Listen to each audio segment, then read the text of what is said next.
Hey guys, I'm going to go over my preferred stone technique today.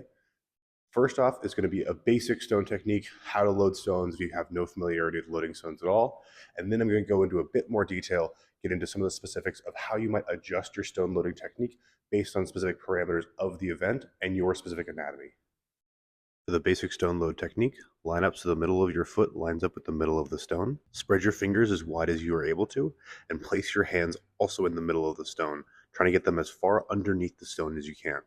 If you grab the stone too far back, the stone will roll forwards. If you grab the stone too far forwards, it will roll backwards. Make sure you grab the stone right in the middle of the stone. You want your entire upper body involved in trying to hold the stone as you pick it up. Dig your fingers into the stone, flex your wrists into the stone, and peck fly the stone as you pick it up off of the floor. Push the world away with your legs. Once the stone reaches your knees, push your butt down and place the stone on your lap. Bring your hands up to 10 and 2. Horizontally row the stone into your chest so it stays in place and doesn't slide down as you go to stand up. Drive the hips forward as fast as you can. Then reach full extension with the hips, knees, ankles, and upper back all extending at the same time. A lot of people are very worried about the back position at the bottom of a stone load. This is actually quite safe if done properly.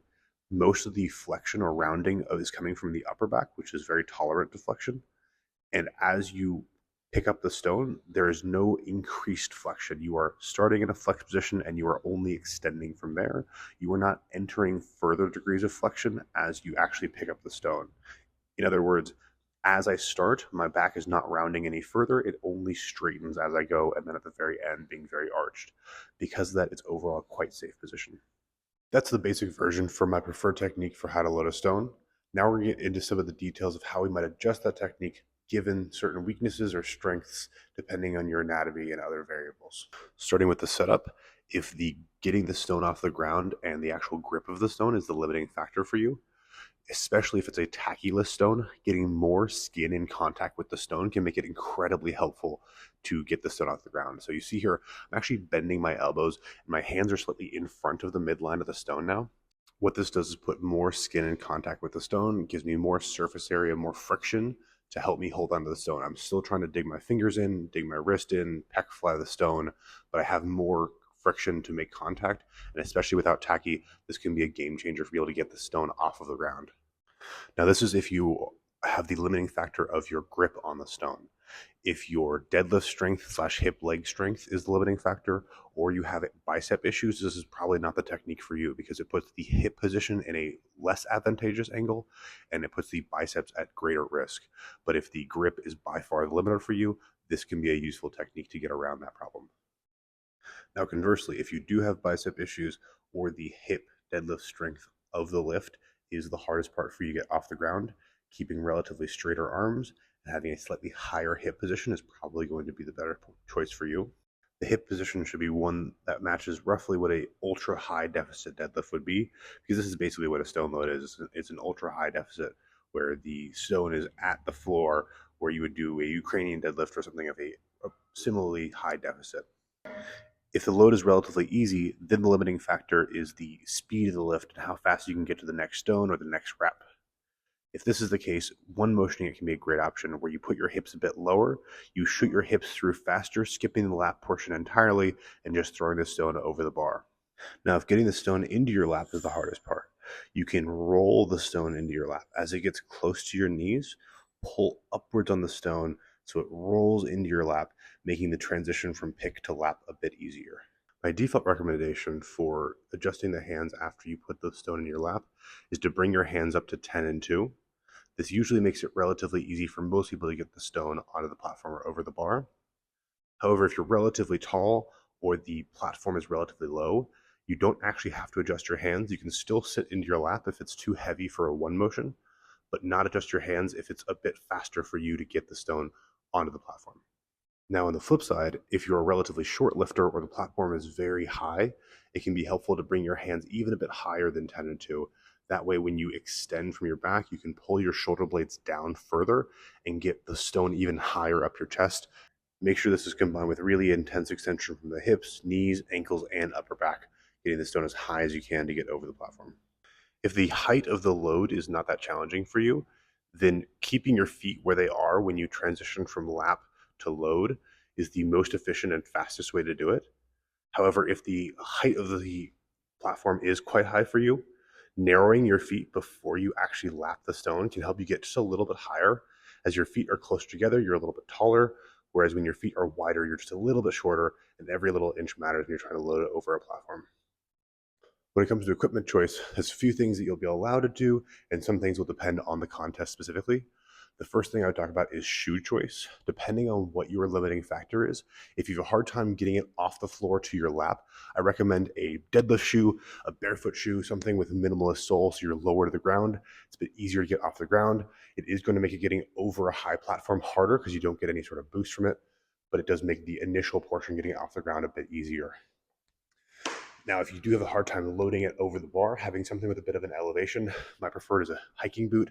They're a little bit of a thicker sole, especially in the toe portion. That's where you actually want the boost. It's not the heel portion that gives you the lift over the bar, it's the toe portion, because when you're actually loading it, you're on the balls of your feet. And if you're wearing something like a squat shoe where it's got a high heel elevation, but it's got a pretty normal toe elevation, you're not going to get a whole lot out of it when it comes to actually loading it, because again, when you're loading it, you're on the balls of your feet, your heels are off the ground. It no longer has any help in raising you further up. So having something that has a platform elevation on the ball of the foot rather than on the heel is the bigger part when it comes to giving you a boost for higher stone loads. When it comes to shirt choice, it depends on what you're able to do in the competition. If you're able to wear a grip shirt, which is sometimes allowed, and you have to make sure you're wearing the right competition and the right federation's grip shirt, just make sure that it is approved. But if you're not going to wear a grip shirt, make sure it's a shirt you don't care about. Even though I wasn't doing tacky for this video, I thought that it wouldn't be a problem to wear this shirt for the video. I ripped a small hole in it almost immediately upon filming this video, so make sure you're wearing a shirt you don't care about, whether or not you're using tacky. If you are using tacky, it is absolutely going to destroy that shirt. Do not wear a shirt you care about with tacky. It is never coming out of the shirt. It's going to be a trash shirt forever.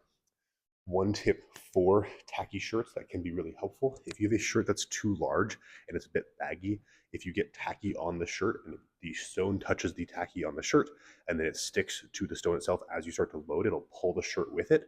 If you tie the shirt tight, so if you have a looser shirt, you're going to have a bit that you can pull it tight by pulling a tail back here. If you wrap that up, you get it pulled tight. You're going to need someone for assistance here. You're going to need to tape that tail shut, and that will keep the shirt much closer to your chest. As you actually go to load, it's going to be much easier to get over the platform or out of the platform over the bar without having the shirt follow it. So pulling that shirt tight, or just wearing a tighter shirt, but something preferably a bit cotton. If you wear something too slick, the stone will slide down your chest. But making sure it doesn't come with the shirt does not follow the stone with tacky applied. I'm not going to get super in depth when it comes to tacky in this video. There's a lot of nuance as far as which tackies to select in different circumstances, different weather conditions. I don't know the selection of tackies that are currently on the market that will fit different weather conditions well enough to give appropriate assessments or appropriate recommendations. We have more blanket recommendations of pick the tacky that's going to be the right fit for the weather conditions you will likely be competing in or training in. If you're training or competing in the middle of summer without air conditioning, probably don't pick cold weather tacky. If you're competing outside in the middle of winter, don't pick warm weather tacky. The tacky that will be the best choice at 40 degrees will not be the same tacky that's the best choice at 100 degrees, and vice versa. And if you have a tacky which feels like a rock, it's too cold. If it feels like it's liquid, it's too hot. Just try to get the appropriate fit for what you're trying to do, making sure you don't apply too much tacky. You want to apply enough, but not too much. That's not particularly helpful, but there is a point where it becomes too much tacky. Some lifters like to wear some sort of forearm protection for the stones. That's not necessarily a bad thing. There are some very, very good lifters who use that. There are some liabilities that opens you up to, which is just equipment failure. Anytime you are relying on a piece of equipment, that equipment has a chance to fail. I have personally had competitions where I was using tape on my arms. I tend to sweat quite a bit, and the tape slid off my arms and lost me an event. So just being aware that if you are going to wear some sort of protection on your forearms, make sure it is very secure and that the stone is not going to slide down with the forearm coverings attached. You can build up the tolerance with your forearms, just like the calluses on your hands, as long as you build up slowly. A lot of people I find are way too aggressive when it comes to the load selection and the volumes that they're doing for their stones, and they end up having high enough difficulty stones where they're scraping their forearms constantly, and they just get this constant road rash, and it's just unbearable. If you build up with more moderate volumes and work your way up and more lower overall RPE at the beginning, you'll end up where you build up a callus on your forearms, and it's much more tolerable for heavier weights later on. Whereas if you go way too hard, way too early, you can really just destroy your forearms, and it can be a really miserable process if you're constantly fighting road rash along your forearms.